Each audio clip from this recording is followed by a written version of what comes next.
नमस्कार दोस्तों, राधे राधे। स्वागत है आपका हमारे आध्यात्मिक ज्ञान चैनल में। नवरात्रि शुरू होने से पहले अपने घर से बाहर फेंक देना ये 3 चीज़ें, वरना माँ आपके घर में कभी प्रवेश नहीं करेंगी। आपसे दुखी हो जाएंगी, आपसे क्रोधित हो जाएंगी और आपका पूरा घर बर्बाद हो सकता है।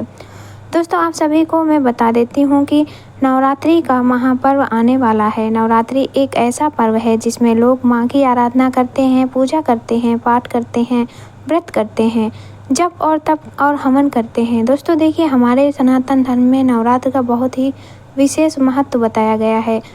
नवरात्रि का पर्व साल में 2 बार आता है, चैत्र और शारदीय नवरात्रि। तो आज इस वीडियो में हम आपको बताने वाले हैं शारदीय नवरात्रि के बारे में। यह केवल उपवास और पूजा का समय नहीं, बल्कि आत्म शुद्धि, घर परिवार की सफाई और सकारात्मक ऊर्जा को आमंत्रित करने का अवसर होता है।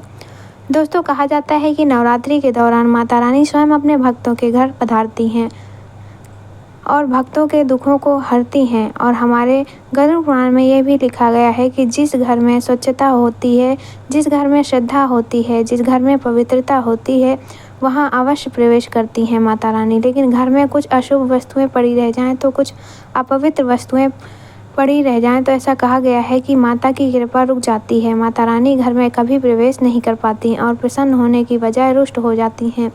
दोस्तों देखिए, हम क्या करते हैं कि माता रानी को प्रसन्न करने के लिए घर में माता की चौकी लगाते हैं, पूजा पाठ व्रत करते हैं, उपवास करते हैं, 9 दिनों तक माता की आराधना करते हैं। लेकिन जब इतना कुछ करने के बाद भी हमें फल नहीं मिलता है तो मन बहुत दुख होता है और माता रानी से हमारी सुन ही नहीं रही हैं। लेकिन देखिए, कई बार इन सब के पीछे जो गलती होती है वह गलती हमारी ही होती है। दरअसल हमारे घर में कुछ ऐसी अपवित्र व अपशगुन चीज़ें पड़ी रहती हैं जो माता रानी को घर में आने से रोकती हैं।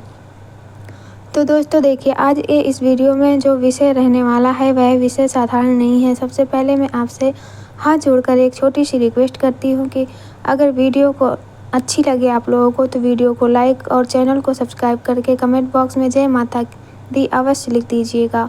और आप सभी को नवरात्रि के महापर्व की बहुत बहुत शुभकामनाएं। माता रानी आप सभी की मनोकामनाएं पूर्ण करेंगी। दोस्तों देखिए, इस वर्ष नवरात्रि की शुरुआत 22 सितंबर से 2 अक्टूबर तक रहेगी, यानी कि 22 सितंबर से नवरात्र का पहला दिन शुरू होगा। अक्टूबर को दशहरा। इन 10 दिनों में लोग अपने घर में पूजा पाठ और सेवा करते हैं। लेकिन शास्त्रों में ये बताया गया है कि नवरात्रि शुरू होने से पहले घर में साफ सफाई करना बहुत ज़रूरी होता है।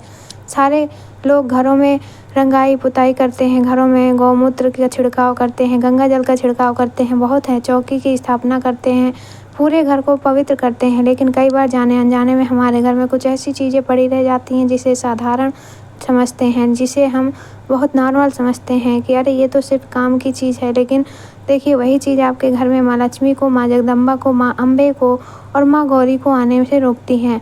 आपसे मैं एक ही विनती कर रही हूँ कि अगर आप माता रानी की कृपा पाना चाहते हैं तो इस वीडियो को अंत तक ध्यान से ज़रूर देखना, क्योंकि कहीं तुम्हारी एक छोटी सी गलती तुम्हारे पूरे परिवार को बर्बाद कर सकती है। देखिए, पूजा पाठ करना, जप तप करना, व्रत उपवास करना, ये सब तो आसान है, लेकिन सबसे मुश्किल काम है माता रानी को प्रसन्न करना। और माता रानी कैसे प्रसन्न रहेंगी? जब आपका घर पूरी तरह से पवित्र रहेगा। तो आइए मैं आपको इस वीडियो में बताती हूँ। सीधे विषय और बढ़ती हूँ। और जो बात मैं आपको बता रही हूँ, यह बात कोई गरुड़ पुराण के आधार पर, स्कंद पुराण के आधार पर और वास्तुशास्त्र के आधार पर सब चीज़ें आप ध्यान से सुनना, सब चीज़ों को ध्यान से समझना कि कौन सी चीज़ आपके घर में किस कोने में पड़ी है, कहाँ पर पड़ी है, कैसे पड़ी है, सब बात आपको मैं बताऊँगी। दोस्तों देखिए, सबसे पहले जो चीज़ है वह चीज़ माता रानी के सबसे समीप है और उसका संबंध माता रानी से बहुत घनिष्ठ बताया गया है।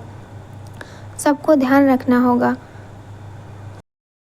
कि कई सारी महिलाएं घर में क्या करती हैं कि रूखा सूखा अनाज रखती हैं, कई दिनों का सड़ा और गला अनाज रखती हैं। वे सोचती हैं कि गौ माता आएंगी, गौ माता को दे दूंगी या फिर कहीं पर फेंक दूंगी। और अपनी इस आदतों की वजह से महिलाएं पाप की भागी बनती हैं और फिर ऐसे घर में माँ का भी प्रवेश नहीं करती। देखिए, अक्सर कई सारी महिलाओं की आदत होती है कि महिलाएं क्या करती हैं कि अक्सर जब कोई अनाज वह गलती से, जब कोई छोटा अन्न या टुकड़ा वह गलाती हैं तो फिर फ्रिज में ही रख देती हैं और बाहर नहीं फेंकती और बहुत समय तक उसे सड़ने देती हैं। लेकिन हमारे शास्त्रों में बताया गया है कि जिस घर में अन्न का अपमान होता है वहाँ माँ अन्नपूर्णा कभी नहीं ठहरती हैं।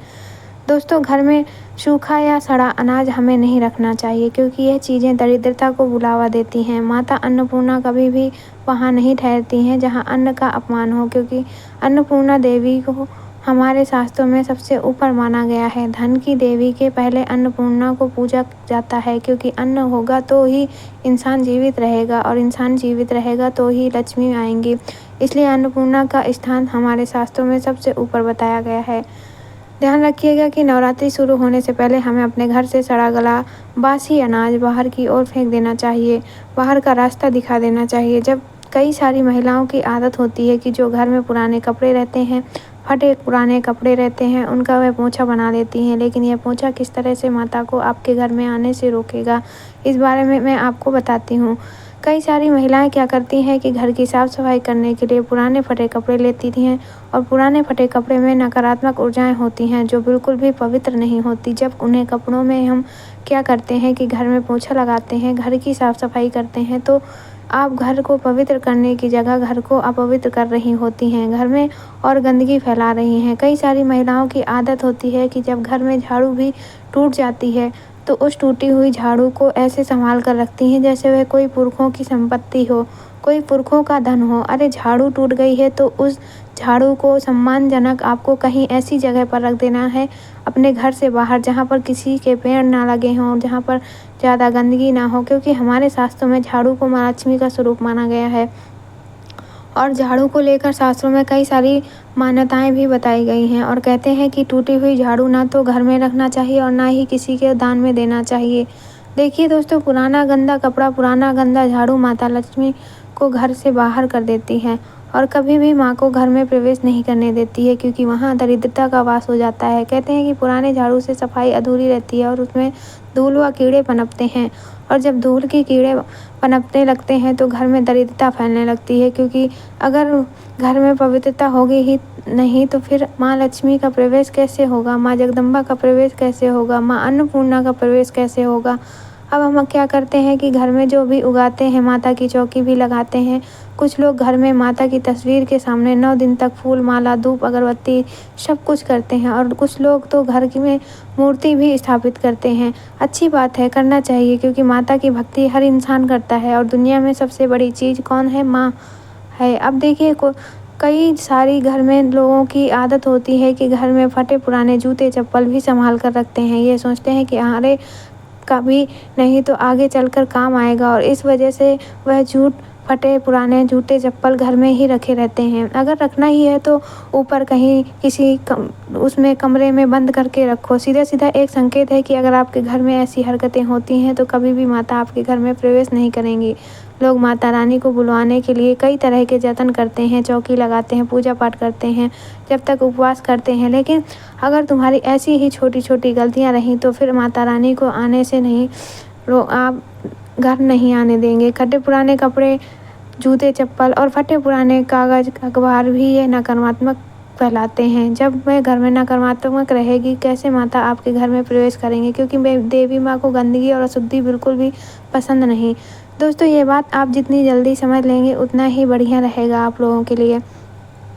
अब देखिए, कभी कभी हमारे घर में कुछ ऐसे पौधे भी होते हैं जो माता लक्ष्मी, माँ अम्बे को रोकते हैं, लेकिन अब उन पौधों को हम घर से बाहर फेंक तो नहीं सकते हैं। कई सारे लोग अपने घर में पेड़ पौधे लगाते हैं, कोई आंगन में पौधे लगाता है तो कोई घर की क्यारी में, कोई बालकनी में पौधे लगाता है। तो नवरात्र के समय में अगर आप हो सके तो इन पौधों को घर से बाहर की ओर रख दें, जैसे किसी गार्डन में रख जाएं या किसी मंदिर में आसपास रखाएं। दोस्त देखिए, सब कुछ ऐसे पौधे भी बताए गए हैं जिन्हें नवरात्रि शुरू होने से पहले अपने घर से बाहर कर देना। देखिए, बबूल और कीकर का पौधा कई सारे लोग घर में रखते हैं, लेकिन मान्यता है कि ये पौधे घर में दरिद्रता और तनाव बढ़ाते हैं, और जब घर में दरिद्रता और तनाव बढ़ता है तो फिर इंसान का जो मानसिक संतुलन है वह बिगड़ने लगता है, मानसिक अशांति होने लगती है, फिर उसका मन पूजा पाठ में नहीं लगता है और फिर जब इंसान का मन पूजा पाठ में नहीं लगेगा तो फिर माता रानी उस इंसान से प्रसन्न कैसे होंगी, उस इंसान के घर में कैसे आएंगी। लोगों की ये आदत होती है कि जीवन में थोड़ा सा भी कुछ गलत हुआ नहीं कि भगवान से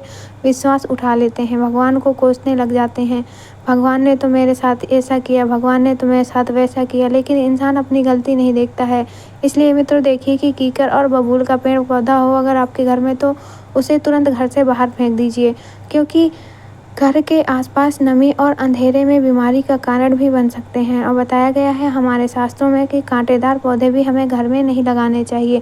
त्योहारों के समय घर से बाहर कर देना चाहिए। नवरात्रि हो गई तो चाहे दीपावली हो गई, चाहे होली हो गई, चाहे सावन हो गया, कोई सा भी त्योहार हो, घर में कभी भी बिना किसी वजह से कांटेदार के पौधे नहीं लगाने चाहिए, क्योंकि कांटेदार पौधे अगर घर में होंगे तो घर में कलह, गरीबी और आपसी झगड़े लाते रहेंगे।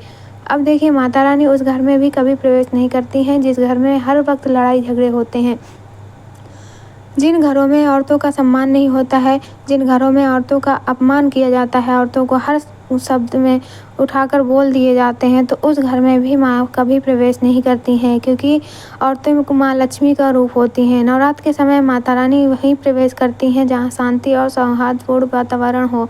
लेकिन कैक्टस जैसे पौधे, कांटेदार पौधे नकारात्मक ऊर्जा को आकर्षित करते हैं, और जब घर में नकारात्मक ऊर्जा होगी तो घर में क्लेश होना स्वाभाविक सी बात है, घर में लड़ाई झगड़ा होना स्वाभाविक सी बात है। देखिए दोस्तों, हमारे शास्त्रों के आधार पर अगर लोग चलेंगे तो ज़रूर वे भगवान को पाने में सफल होंगे। लेकिन आज के समय में लोगों की मानसिकता ऐसी हो गई है कि लोग शास्त्रों में विश्वास ही नहीं करते हैं, लोग पूजा पाठ में विश्वास नहीं करते हैं, लोग भगवान पे विश्वास नहीं करते हैं, क्योंकि आज कलयुग चल रहा है।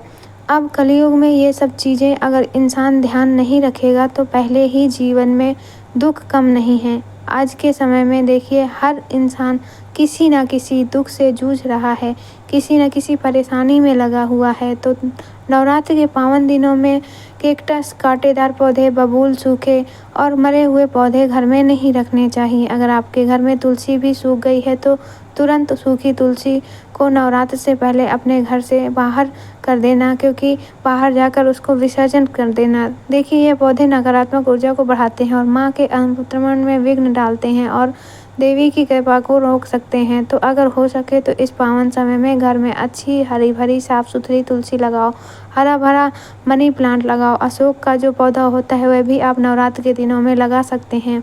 आम और नीम, बेलपत्र जैसे पवित्र पौधे रखने चाहिए, क्योंकि इन पौधों में स्वयं देवी देवता विराजते हैं।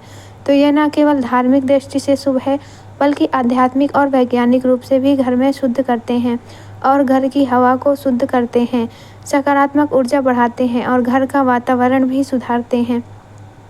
बहुत प्रमुख योगदान रहता है। इसलिए जो पौधे मैंने बताए हैं ये अगर आप अपने नवरात्रि में लगाएंगे अपने घर पे, आपके लिए अच्छा रहेगा। और जो पौधे मैंने पहले बताए थे उनको नवरात्रि के समय अपने घर से बाहर ज़रूर कर देना। अब देखिए कुछ लोगों को ऐसी आदत है कि घर में टूटी तस्वीर रखते हैं।